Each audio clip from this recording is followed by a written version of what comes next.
A global conspiracy to undermine free speech is the subject of a new investigation in Texas. This is Monday, November 25th, 2024. Texas Scorecard presents the day's first news for the Lone Star State, the Texas Minute, with your host, Michael Quinn Sullivan. Well, thanks for kicking off your week with the Texas Minute. Law enforcement officials in the Houston area have rescued a child from a prostitution and trafficking ring. More on that coming up. So, updating a story from last week, the State Board of Education has given its final approval to Bunnet Learning. That's a new curriculum available for the 2025-26 academic year. The Texas Education Agency describes the new instructional materials as open education resources. That means they're owned by the state, free to everyone, and can be modified over time. The SBOE adopted the curriculum by a vote of 8-7, with 3 Republicans joining the 4 Democrats in opposition. Those Republicans are Evelyn Brooks, Pam Little, and Pat Hardy. Criticism from the left centered on the curriculum's use of biblical stories like the Good Samaritan and teachings like the Golden Rule. Yeah, we don't want kids learning those things. A 21-year-old man from Guatemala who entered the country illegally near Eagle Pass has been arrested in Massachusetts and charged with raping a child. After crossing into Texas back in September 2020, the man was apprehended by U.S. Border Patrol agents. However, he was given a notice to appear before an immigration judge and then released into the country. Nearly 4 years later, in February 2024, the man was arrested in Boston on rape charges. Federal immigration officials issued a detainer notice, but that was ignored by Boston officials who released him out on bond. He's now back in custody after being rearrested and is being held on that immigration detainer. Hopefully he's dealt with this time.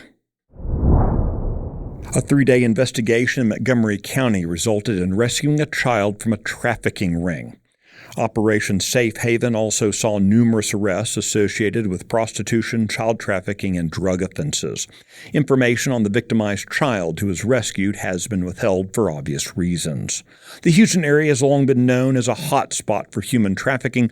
Law enforcement officials say this is largely due to the city's proximity to the border, its dense population, access to major roadways and seaports, and a large sex industry.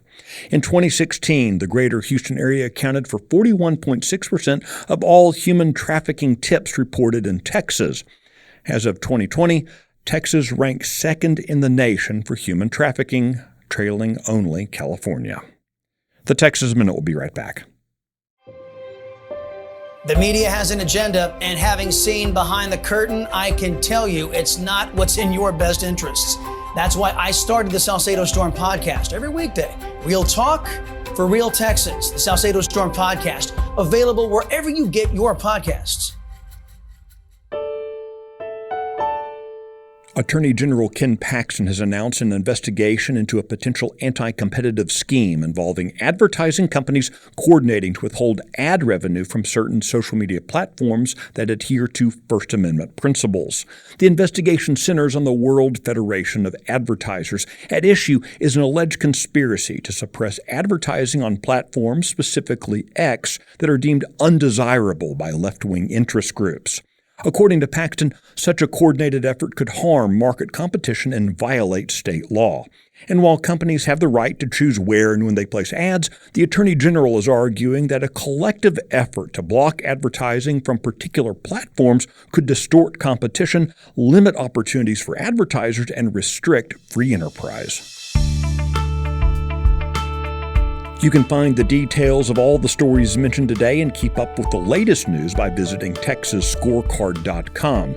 This edition of the Texas Minute was based on the original reporting of Will Biagini, Michael Wilson, and Sidney Henry. It was produced by Nick Shepard.